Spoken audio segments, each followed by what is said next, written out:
I want to talk about this, what we know about the shooter, just for a second, give you some of the information that I've been able to glean from one source or another. Now, we know a number of things about this guy. I mentioned them briefly in the last segment, but this is the profile that is developing of this guy. Here's a story that says motive is unclear.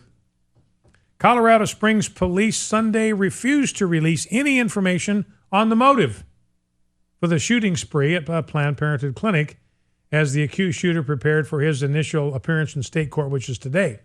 A law enforcement official, remember, Robert Lewis was reported as having said somewhere along the line the phrase, "no more baby parts." But he also went on a long rant, rambling about many other things, including Barack Obama. So that statement, whatever it was among a number of statements that he made to authorities after his arrest. And so they don't know which one of those things he said amounted to a specific motivation. So they're not even hazarding a guess. So we're going to have to wait for some days until we get more information about what might have driven this guy. But we do know that since he had moved to Colorado, he was a pot-smoking nutcase. And again, we've had stories.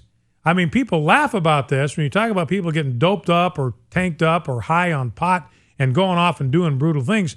But we have seen one story after another where somebody will get, you got these edible forms of pot in Colorado, brownies and other kinds of things, and they contain a kind of pot, kind of cannabis that is maybe 5 or 6 times more potent than anything that people smoked in college a generation ago. It's not the same pot. It's got a lot bigger kick.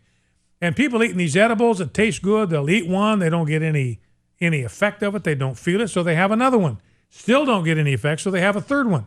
And by the time they get done, they got so much of that stuff in their system that they get hopped up and they get hyped up. We had one guy killed his wife, high on pot. Other guys are jumping off third-floor balconies. So there's no question that the kind of pot that's available in Colorado today can drive you into psychotic episodes. So I'll be interested to see. Maybe this guy wasn't using anything that day, but I'm going to be interested to see what he had in his system and if maybe this was a guy that was just tanked up on pot.